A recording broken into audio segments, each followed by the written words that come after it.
so many new pieces to this IU football team. To me, that's going to set the tone on how you get ready for games on Saturday in the fall. I would put that Indiana room up against anybody else in the conference, and that's something that we typically don't even come close to saying. If you want to get total sickos committee about it, there's a position battle at long snapper too. This is the Hoosier Huddle Podcast, part of the College Huddle Podcast Network. What is going on, everybody? Back with another edition of After the Dust Settles.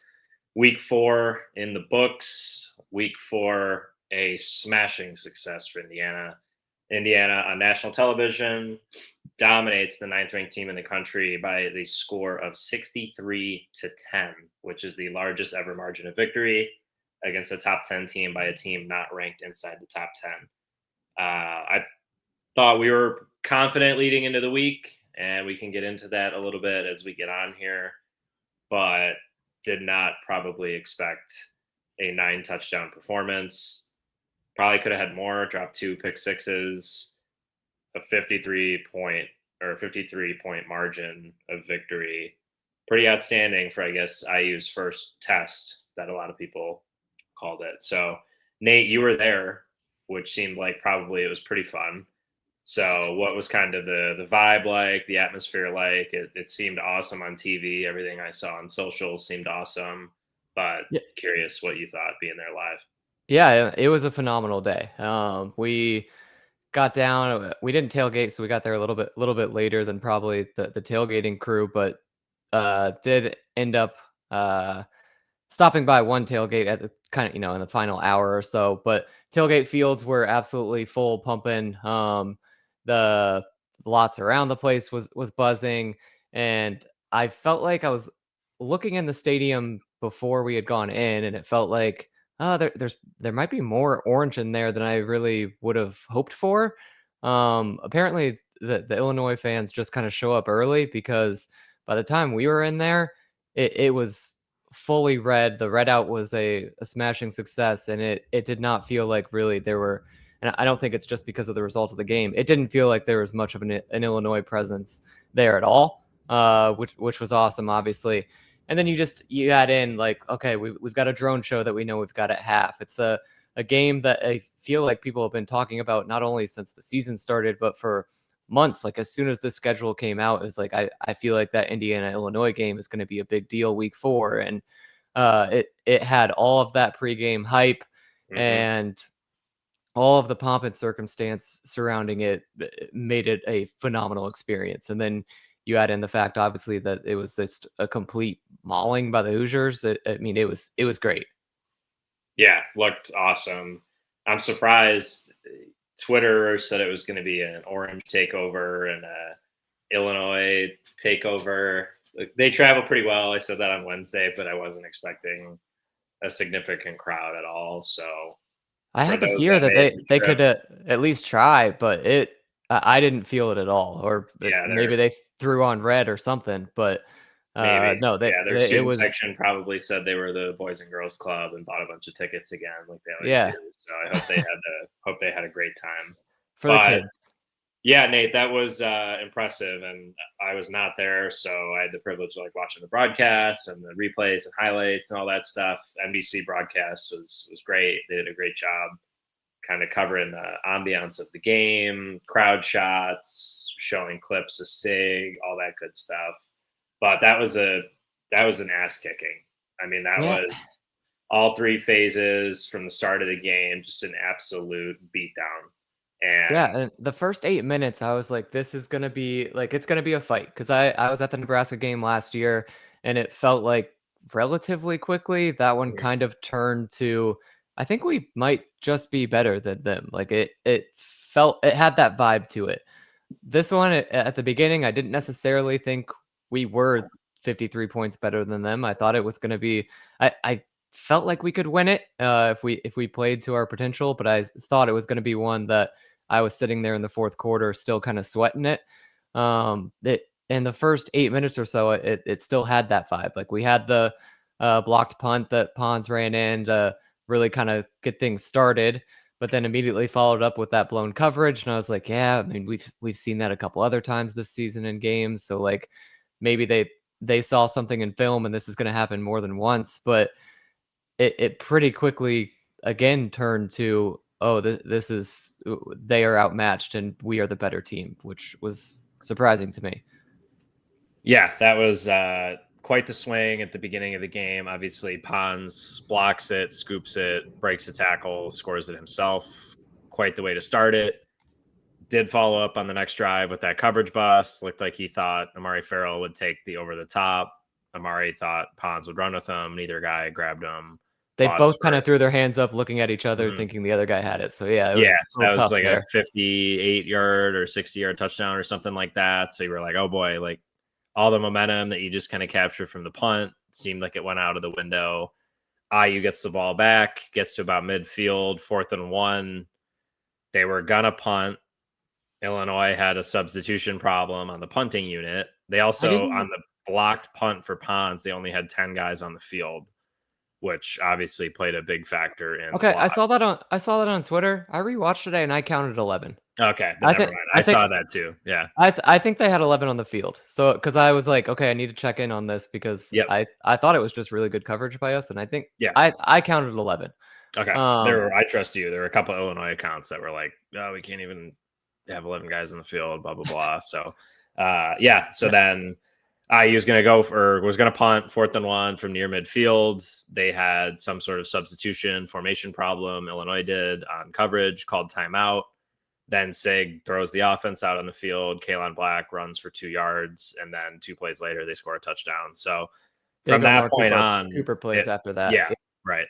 From that point on, that was the game. Honestly, IU never looked back after they kind of got gifted that chance to go for that 4th down. That felt like a big play at the time. Ultimately, probably wouldn't have mattered even if they didn't get it, but that kind of started the avalanche. And then once they punched Illinois in the mouth like 2 or 3 times, they kind of rolled over, much like Nebraska did last season. So This was something I need to go back and look, and maybe you just know off the top of your head. Is EJ Williams typically a gunner on punt coverage? not that I remember. Okay, so I think it actually EJ Williams was out there on the 4th and 1 when we were punting originally, and I don't know if that messed with Illinois and that messed with Interesting. their coverages because I They was like, thought it was a fake or I something. saw he ran out there, and I saw, now I forget who it was, but they were like really talking to him, like it felt like they were almost instructing him of what to do, and I'm like, I don't think he is typically out there. So I thought maybe it was a way to get into Illinois' head and say like, oh, this is going to be a fake. Then they had to call the timeout. We made him use the timeout, and then once we saw it, we were like, oh wait, now we can just go for it. It's 4th and 1. Like let's assert some dominance here. Yeah. So I have to go back and look and see if he Yeah, I'll have actually to is watch that typically a again. gunner. That's But very astute. he was out there in the very first what ended up not being a punt. He was out there preparing to be a gunner. Interesting. Yeah, that's the Nate comp analysis that you're just not going to get anywhere else, folks. Wow, yeah, I'll have to rewatch that now. I wasn't paying that close of attention, so that's impressive. You caught that live in the stadium. So It just looked weird to me. I was like, I don't remember him usually being out there. And no, that would surprise me. That would really surprise me. So I mean, we haven't punted that many times, so it might be hard to find, but I wanted to see if potentially that was a little bit of a mind game by Sig of like, mhm. oh, we could throw a fake at you, and that Yeah, panicked burn him, a and timeout, that and I'm caused the still going to go timeout. for it Yeah. anyway. Yeah, interesting. Yeah, definitely. I mean, he stuffed him in a locker. I thought the like Bielema fetal position shots that we got during the broadcast like 4 or 5 times was good. pretty good. It's fun to just watch other coaches do that now, man. Like, Yeah. I don't care. Like, everyone's like, did they need to keep scoring? I was like, they didn't even throw the ball in the second half, and we Well, that's the just thing. Like killed them. that was not there was the Purdue game last year where I was like, we probably didn't have to do the fake punt here, but let's run it up a little, and they're our rival. Like we got to make a statement. It didn't feel like we were really flaunting anything. It was No, we were running with a third string running back, and yeah, he fourth. was yeah. Yeah, fourth now. And then our Van Horst backup kick returner had like 40 yards on the ground. Like, yeah, it's it crazy. at some point it just kind of they turned into quit watch, and we turned into you can't stop us, and we're not going to just fall down. So 10 yards a carry, it felt like almost every time in that second half. Yeah, well, let's talk about the running game. It's a good segue here. This is going to be now the game. Rutger had 1 passing yard against Indiana. Illinois ends up with 2 rushing yards in this game, net, of course. But yeah, for all the talk of like their secondary's hurt and they're banged up on defense, I mean, they ran the ball for 2 yards on offense. So there was a lot of that chatter about, oh, Scott got ejected. Best corners out. We're really thin at corner, all this stuff. Then at linebacker, and then they gave up 8 sacks, ran the ball for 2 yards on offense. So Indiana rushes for over 300 yards again. That's the 3rd time this season that they've done that, which is crazy. Yeah, I don't know. Like, crazy. I think it's something that stood out to me is just like you think about a Brett Bielema coach team, you expect like all those Wisconsin days, like they're going to be able to run the football and maybe figure out the rest. And I know he's become a little bit more modern, and they've got the dual threat QB, all that kind of stuff. But you kind of feel like you should be able to lean on your core competency as a coach, and he could not do that. And you go to our side of the ball, they had given up 0 rushing touchdowns, I believe. I think it was kind of there's eerie similarities between this game and the Nebraska game last year. But then we end up with 3. Kobe Martin, the 3rd, 4th string, whatever you want to call it, had 2 of them. Like it was once again, we dominated the line of scrimmage, and that's a top 10 team, and that's a team that coming into the game, their defense had been hyped up a lot of only giving up 7 a game. And it was not the defense I was expecting to see. Yeah, for sure. And it was just really impressive. The running game started off a little slow, but we've seen that in games before where once the offensive line, like Drew Evans had a particularly slow start. He had that missed assignment on the first drive that led to that sack, like untouched sack. A couple of those like sweep plays, he was super late getting across the line. So after like the 2nd or 3rd drive, the offensive line really kind of settled in, and from there played an A game after probably the 2nd drive. So that was good to see. And Sig, even on some of the drives that they scored on, there were only 2 penalties, 2 false starts, but wasn't happy with those, had to call a timeout. Like some of that stuff was a little sloppy at the beginning of the game, felt like they missed some chances early, but I mean, the defense was ready to go the whole game. Besides the busted coverage on Illinois' first drive of the game, they were ready to play. And was that their 2nd drive? Yeah, 2nd drive of the game. 2nd drive. They were ready to go. And then just the running game again, like you watch, and like a trademark I've loved of the Signetti team so far through, what are we, 17 games in, 18, 17 or 18 games in. All of the people, everybody on the field, they block downfield. So everybody, when guys are past the line, or you saw Omar Cooper on his touchdown, EJ Williams just manhandled Caleb Patterson, Illinois' corner. Mauled him, touchdown for Cooper. Cooper started blocking. Cooper had some nice blocks like in line, which I don't love him being that close to the line all the time on those like blocking plays when he goes in motion and then just we talked about that 4th down, the 4th and 1 that we ended up going for it. He was the key block there. Right. He came in motion, and the safety would have blown it up if Omar Cooper was not there. For sure. And they used him like a couple times on those plays where they brought him in motion to see if they were man or zone. And then he kind of ran out in the flat. They hit him a couple times he was a decoy. That 3rd down before the 4th down that IU ultimately ended up going for, he was the target. Mendoza didn't like it, ran, came up like a yard short. And then if you go back and watch Kalon Black's touchdown, Cooper had the block kind of coming down the line, sealing the edge. That kind of sprung Black free. So that's just awesome. He had 4 touchdowns last week. He had 1 against Illinois, had a great game, and he's still out there blocking Surratt was blocking.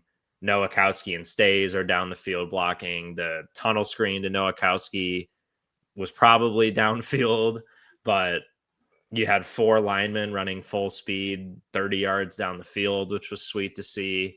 Yeah. Everybody blocks downfield, and that's why they ran for over 300 yards today or yesterday, which is insane.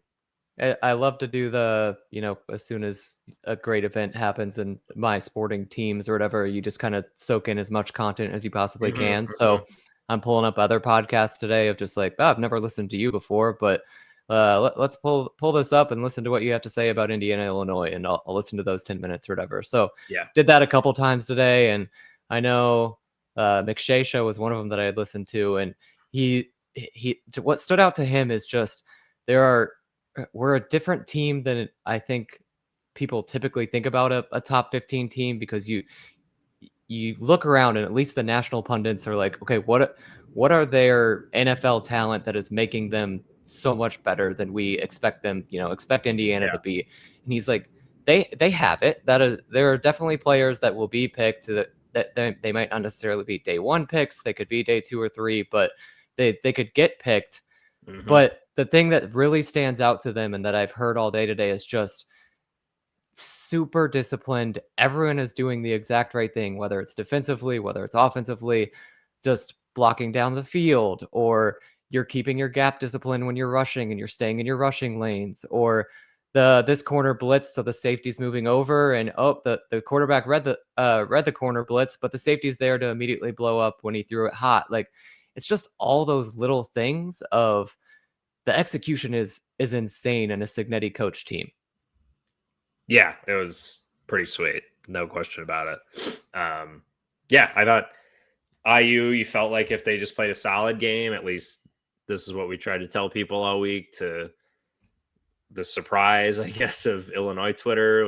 We felt we were better, and apparently that was offensive. So felt like if IU just played a solid game on both sides of the ball, they had a really good chance to win. I thought they played probably an A game on both sides of the ball. I think Illinois kind of rolling over had a lot to do with that, probably in the second half, but really impressive, really crisp. I thought after the first 5 minutes of the game, they really settled down again, especially on the offensive line. And I think Mendoza really settled in. Obviously, he had at one point 15 straight completions, which was crazy. Yeah.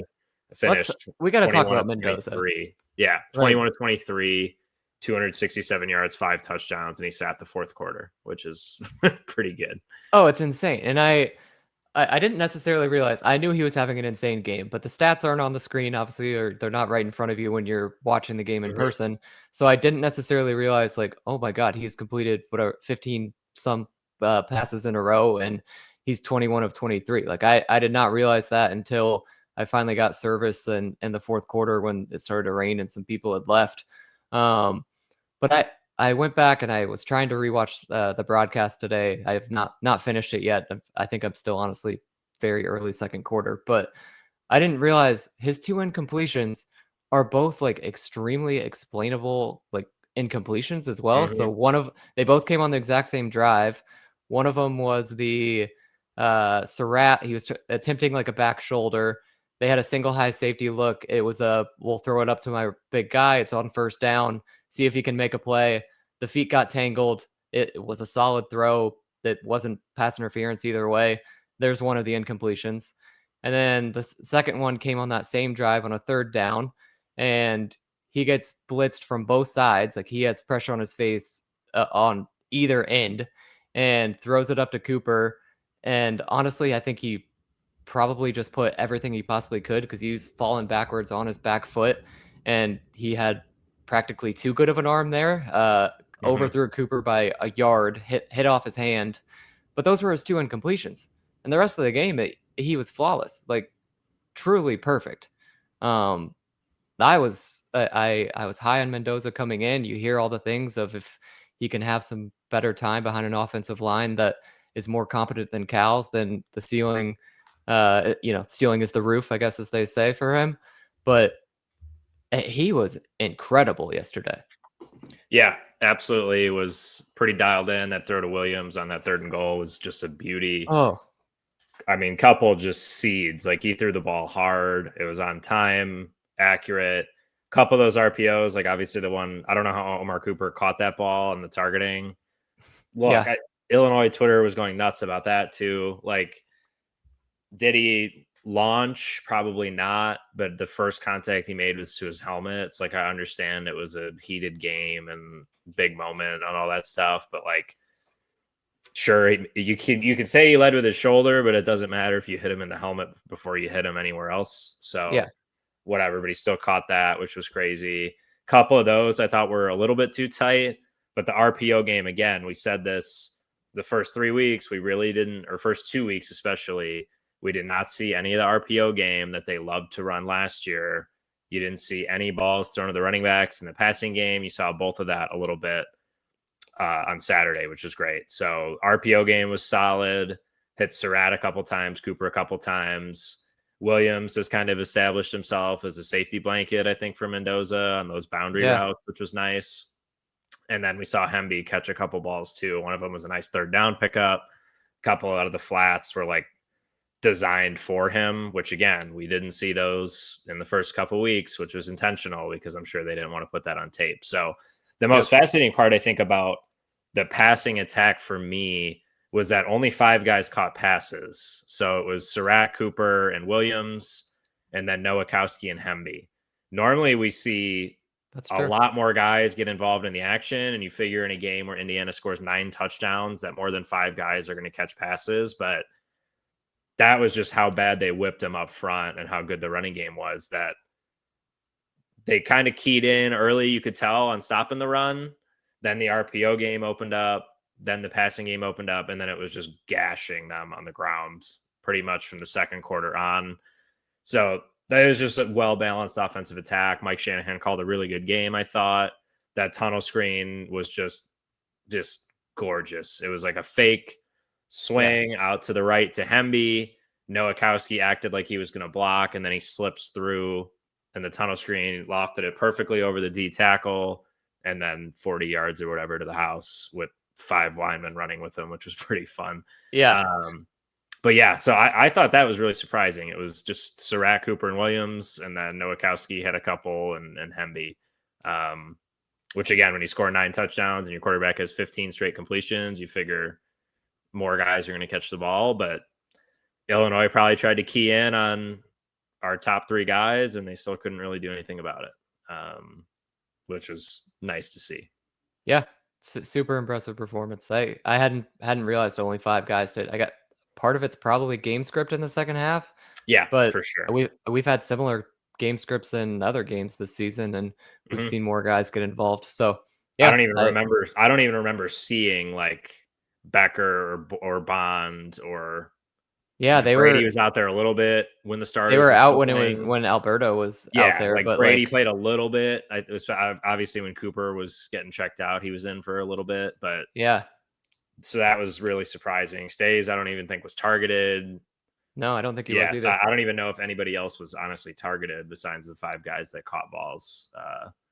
So I just thought that was kind of interesting, and it was basically showed how big of a route and how crisp IU was, that they didn't even have to throw any wrinkles in or try to catch them with any surprises. It was kind of just out executing, and we had more dudes than they did. So just kind of lined up and played football, and we were the better football team. Yeah, for sure. And then I think last point on the offense is like Gabe Akis, who's their like outside linebacker edge. I think he was a preseason All-American. He was preseason first team All Big Ten. I just felt like even if Illinois secondary was healthy, if you could control number 17 for Illinois, you could kind of control this game. And he had a few tackles, but he was not really disruptive in the backfield. I think IU gave up 2 sacks total.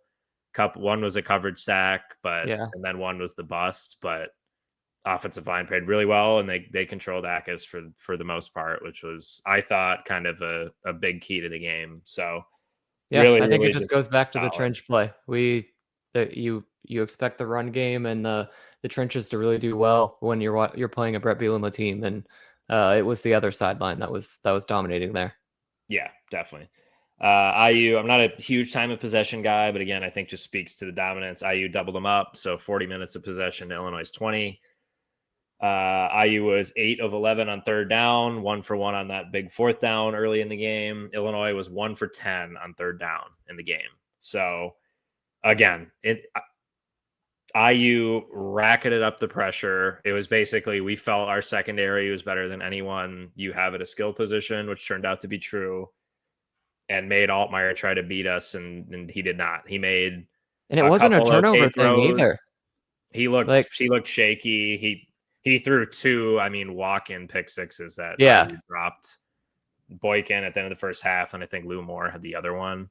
2 just walk-in pick sixes. Yep. So, you saw all the tweets and memes of like Illinois or Indiana's in trouble because Altmaier woke up this morning. I was like, okay, like we've seen better quarterbacks than him, and we've handled them. So I'm not terribly worried about him beating us. But you felt like, and Sammy and I talked about this earlier in the week, Mendoza just had to play okay, and Altmaier really had to play awesome for Illinois to have a chance. It was the exact opposite, which was obviously a recipe for disaster for Illinois. So, but yeah, 8 of 11 on third down. Indiana played really well. Shanahan, again, I thought called a really, really nice game. So kudos to him. Picked up that fourth down. And then the defensive line on third down was just out of control for IU. Insane. Everywhere. Should we switch to defense? Let's do it. Yeah, seven sacks for Indiana, 10 tackles for loss. Isaiah Jones had a great game. Mario Landino was all over the place swinging his baseball bat in celebration after his sacks. Tyreek Tucker had a really good game again. Was a monster. Lou Moore led the team in tackles again with 7. So we can talk about safeties maybe at the end of this here, Nate. But yeah, thoughts on the defense. I'm sure that was pretty fun to wave the towels and see Altmaier on the ground within 2 seconds every play. Oh, it was awesome. And I had said early on, I felt like the game would come down to what the trenches ultimately, how they played out. And if we could pressure Altmaier, then I thought it would probably end up being a long day for him. And that was exactly what happened. Tucker and Landino both stood out. Like there's people that I know that are complete casuals, like sitting around me, and they're like, okay, who are these guys? Like they are popping off. We've heard that guy's name a lot. Very early in the game, I know you had mentioned Isaiah Jones. Very, very early in the game, one of those drives, it was truly just the Isaiah Jones drive. Like I think he had 2 of his tackles for loss, both on that drive. Back-to-back plays, He blew up like that sweep or swing pass. I think it was like a jet sweep kind of action. Lost like 5 yards, and then third down, sacked him by himself. So yeah, there was constant pressure, and this goes to a negative, I guess. But like we came into the season thinking that would be driven by Kamara, and it wasn't. It was a lot of other guys.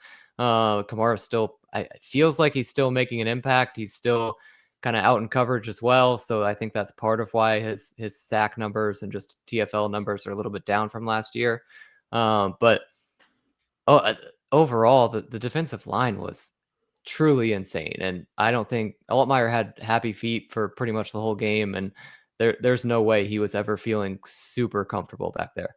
No. Yeah. Kamara, I've been highlighting, I would say the lack of like filling up the stat sheet so far this season. He was a monster on Saturday night. He was pushing. He played both sides of the line, which I thought was good and something we hadn't seen a ton of. So maybe, again, that was another wrinkle. It seemed like they kind of just saved him and let him just pin his ears back and rush the passer on Saturday, which was great.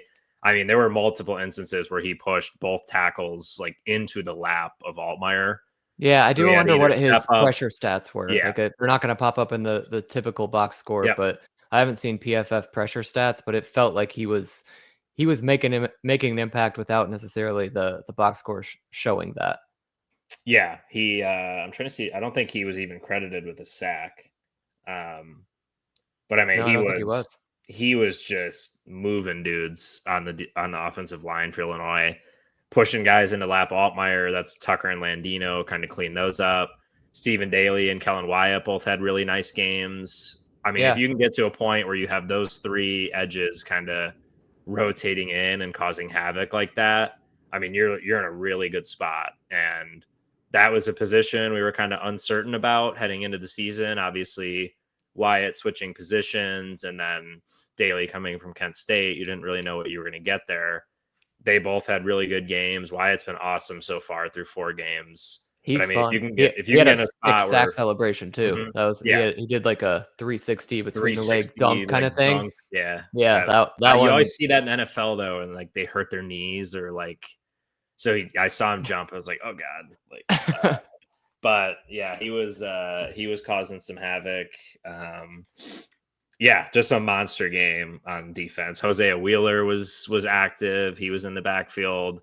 Yeah. But yeah, Tyreek Tucker and Mario Landino, I think 2 freshmen or under the radar guys that Sig had. JMU Landino was a high school recruit last year or 2 years ago, so he was a true freshman this past season, and Tucker came with him from JMU. Kind of under the radar at the time, but man, they have both looked really, really good, which has been awesome to see. Secondary, I thought for the most part was fine. Really, they didn't have to do anything. I think Altmaier finished with 160 yards or something. Again, he should have had 70 2 or whatever easy picks, probably 3. There was a tipped one that they should have maybe had. Pons after the busted coverage was good. They targeted Pons more than I expected early. Yeah, Like I mean that's we talked about that too. Like they were going to obviously try to get Beatty involved, and like you're getting into the Big Ten now, where every team is going to think their guy is better than your guy, and that's what makes the games fun. But yeah, Pons had obviously a nice game with the touchdown, and I was just surprised early on because I mean, non-conference obviously, I think those guys kind of go in and be like, well, we probably won't throw to that side of the field ever. But very first couple throws all went Pons' way.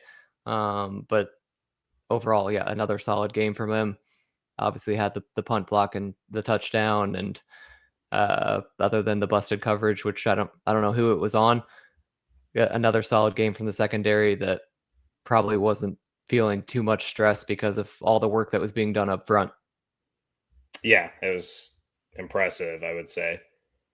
I'm trying to see. Like, I don't even think Kamara was credited with a stat, which is crazy. I don't see him on the defensive box score. I think which is insane. I think he's truly out of it. I would be interested to see the PFF stuff though. Yeah, I was watching him closely, and I mean, he was like moving dudes, and everyone else was cleaning him up. So that's what you want. I mean, if he's drawn a ton of attention, the guard was kind of shaded towards him a lot, depending on which side of the ball he was on, which left either Tucker on the center or Landino by himself on one of the guards. And Tucker on the center was a bad combination. Yeah, I mean, there were a couple times it was like flag football rules, where like the center can't block or something. Like that's what it looked like when Tucker was lined up over their center. I mean, he was in the backfield by the time Altmaier caught the pat or the snap. It seemed like. And when they were backed up against their own end zone and just were consistently holding, but because they couldn't block anything at that point, like it was consistently, it felt like Tucker over that center. Yep. There's no way he had a good pass blocking grade from PFF this week. No. Tucker kind of ate his lunch. Yeah, that was a lot of fun to watch. So yeah, defense was really impressive again. It was interesting when they used 3 linebackers, obviously Fisher, Jones, and Hardy. Hardy kind of played on the edge a little bit, like blitzed a lot, he was active in the backfield a lot, blitzing. Yeah. He was super active, and they used him a lot to blitz. Jones, again, had an awesome game. Fisher was his usual self. It was just an interesting game because it felt like IU needed to only play with like 5 guys on defense, and everyone else kind of just watched them. Yeah. It was like 4 defensive linemen and maybe a linebacker. Like Boykin was blitzing a lot. And if they happened to get the ball or the pass off, then Lou Moore happened to be there. It felt like because he's always around the ball. But there weren't any plays on defense where I was like, oh my gosh, that was like a insane play. Like that was crazy. We're so good. It was just like a beat down on the line of scrimmage, which obviously is a great place to start. And then everyone else kind of just hanging out, eating appetizers, kicking their feet up, It was flashes of the Michigan State second half, I would say, last year, where it was just that was a Kamara game that he was definitely in the box score that game, but that was one that it felt like every Michigan State quarterback that they were throwing out there was just like, oh, I'm being hit. Like, yeah, at Yeah. half a second, and that's probably how Altmaier felt yesterday. Yeah. I mean, Aiden Fisher had 2 tackles. Yeah, Like, that's crazy. Hey, that man had an impact on the game, I promise. Yeah. But Like, it's like that. The defensive line was so good yeah, that, yeah, either the ball was out so quick that a corner was pushing a guy out of bounds or tackling him after like 7 yards, or tackled in the backfield or for no gain. yeah, So, yeah, Fisher having 2 tackles and McHale apparently not even playing is a fascinating way to win a game against a top 10 team by 53 points. That was pretty good. So, yeah, defense A+, very fundamental. Well, we'll say an A because that was a brutal coverage bust. And then the field goal at the end of the half, I'm sure that's driving Sig just absolutely insane. That was a 10-point swing. It should have been 42-7 at half. Boykin, I think the first play of that drive for Yep. Illinois, dropped literally like he could have caught that and walked into the end zone from like 20 yards I out. was so ready for a roll out the big red carpet kind of Yep. situation. I Oh. jumped. I could see it. I was like, he's throwing directly to one of our corners. We've got this. And I guess the old saying is that's why he plays corner, not wide receiver. Yeah, I guess so. Yeah, but that was, I mean, might have been Altmaier's best throw of the game. Hit him right in the numbers, Right in the hands. right in the numbers, and he Yeah. dropped it, which was a huge bummer. And then more later in the late third quarter, I think he dropped one that was a pick six too. So Yep. yeah, it was really good. Safeties I thought were pretty good. Farrell had a pick because of course he did. That's what he does. I've been saying this for 3 years since we got him, that he was going to do this kind of stuff.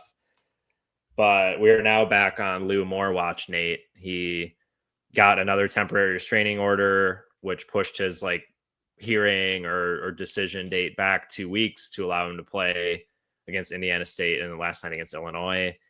Not sure if there's another hearing set at this point or what the situation is there, but he got a stinger and he was out for like 2 plays and you were like, here we go.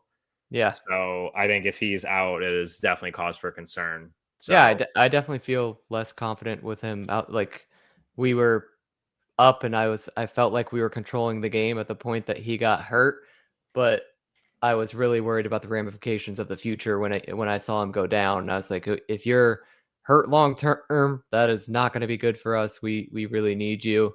Again, like you had mentioned earlier, led the team in tackles once again, and what we've been saying for weeks now, he just always is around the ball. He has such a knack for that and always seems to be in the right spot. I talked earlier about when we'll send a corner on a blitz or something and he has to fill in the flat. He's there immediately. He can chop down whoever, even if it's a like bigger tight end or whatever. He's able to make those tackles. He's a key cog on this defense. And yeah, all eyes will once again turn to. Man, he's played 4 games at this point. Like, just give it up. Come on. You would think, who knows, but whatever the lawyer is representing him in Texas, like, hope that guy's ready to go this week because we're gonna need him. The other nice thing, Nate, is now IU moves their home winning streak to 12 games, which is really, really great. Right now, I think they're 4th in the country in terms of longest active winning streak. Georgia has the longest with like 30 something, which is pretty nuts.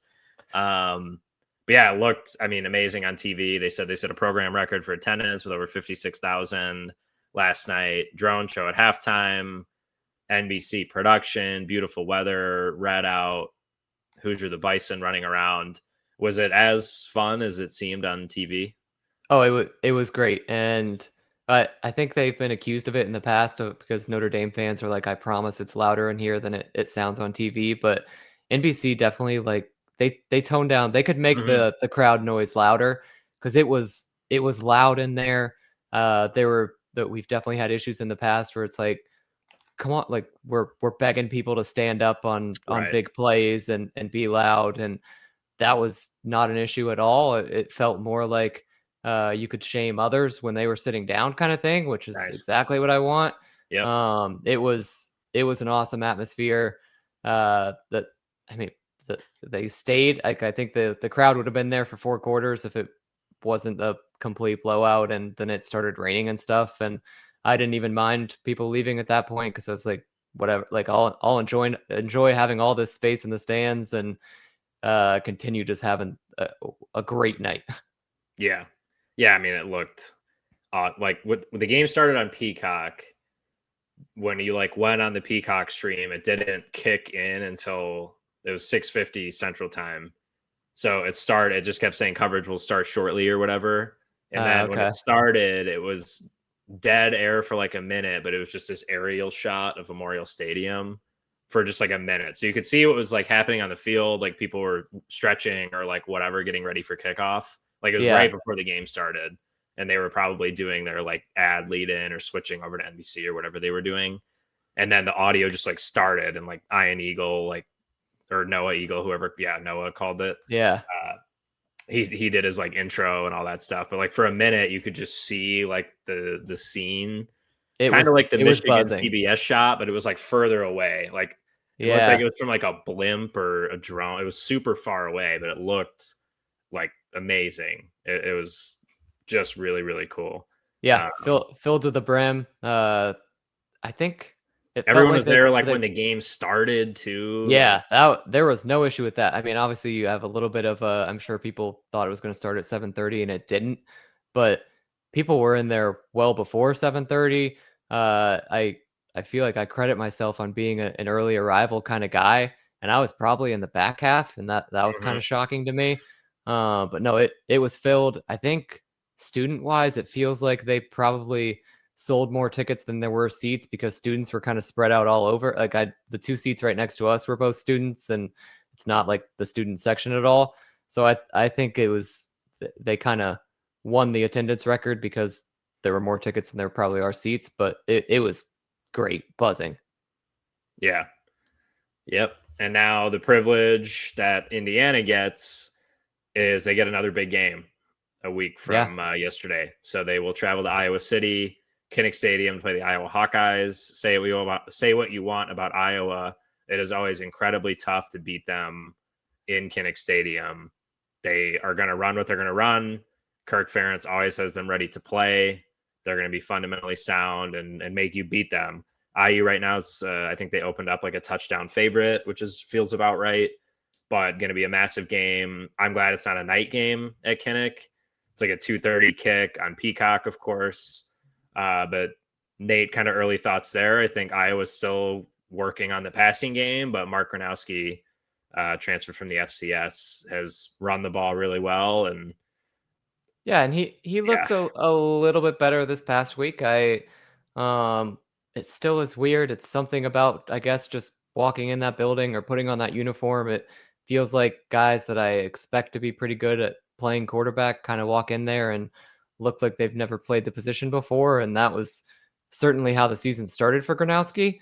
Looked a bit improved, and definitely we've seen at times that the Indiana defense is kind of vulnerable to a scrambling quarterback, which he is. He's able to move around. So definitely something we'll be watching. And I don't really have any good memories of playing at Iowa. So kind of one that I'd like to go in and kind of beat those demons a little bit. But yeah, it's another big one. I think when we were doing our 30 storylines before the season, we had talked about a game that we were most excited for, and I had called out the Illinois game because it felt super pivotal.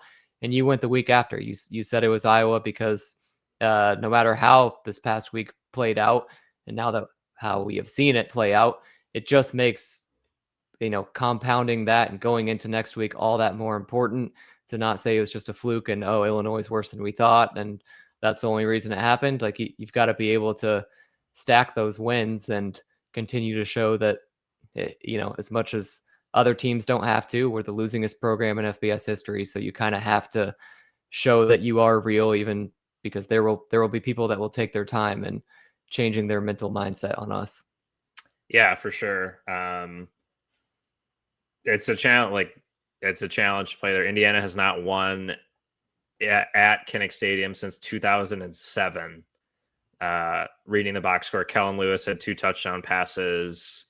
IU had a fullback that had 2 touchdowns as well, Josiah Sears, which was pretty cool. James Hardy had 4 catches for over 100 yards and a touchdown. IU won that game 38-20. So September 29th, 2007. That was the last time Indiana has won in Kinnick Stadium. So almost 18 years to the day, Indiana will get another shot to beat the Hawkeyes in Iowa City. So I'd Rutgers sign up put for up 38-20 right now. that sounds good. I'll take that. Rutgers put up a lot of points against them. I don't know if people were watching that game on Friday night. Iowa ended up winning the game. Rutgers had a really good chance to win that one. Iowa returned the opening kickoff for a touchdown. Rutgers kind of let some opportunities get away. Just a straight line. Yeah. Running down the field for that opening touchdown. That's what I do in NCAA. It never works. Like, I'm not exactly sure. They must have had kickoff left going and return right or something. Yep, but exactly right. They just I think their defense line. seems more gettable than maybe it has been in past years. Gronowski was obviously a talked about transfer. He was player of the year in the FCS from South Dakota State. They have still struggled to throw the ball like down the field and stretch the passing game vertically. He's been fine in like the short and intermediate stuff, but that's not their game. They're going to try to run the ball, establish the line of scrimmage, and Gronowski has shown he can run it as well. I think he had 2 or 3 rushing touchdowns against Rutgers on Friday night. So going to be a really interesting game. I think if IU plays 85% of what they played last night, they'll probably walk out of there with a win, but it's the first road test. We saw IU struggle in hostile environments last season. That place is going to be ready to go. They're always into the game. They're always loud. They're always standing and yelling when Iowa's on defense. So we'll see what IU kind of learned in terms of lessons from the Ohio State and Notre Dame games dealing with those hostile environments, because they're only going to ramp up on the road from here. After Iowa, Indiana has the bye week, and then, of course, the 2 big road ones against Oregon and Penn State. So we'll see what they learned from last year about handling some hostile environments on the road and getting ready to play. But if there's one thing I know, it's that Cignetti right now is probably watching tape, and they've already forgotten about what they did last night. So it's going to be fascinating to watch on Saturday. So Nate, excited for it. Final thoughts on it's historic. I don't think there's any other way to say it. Win for Indiana on Saturday. Indiana at the time was number 19, now up to number 11, beating Illinois 63-10. And a game that everyone, and especially us, we've talked about for about 5 months now. Yeah, I think I just have to say that. I mean, it was fun as hell. Like, that is one that we've had circled for forever. It's one that, you work all week and you sit in your cubicle and you're like, God, I just can't wait until I am in Memorial Stadium Saturday, 7:30. Like, I just want to be there. And then you get there and it lives up it exceeded expectations of what I was expecting. It was just a phenomenal night. And, we love the college football season. As soon as it ends, we start counting down the days till the next one. You have to soak in every moment, enjoy every moment. And I enjoyed the heck out of that one.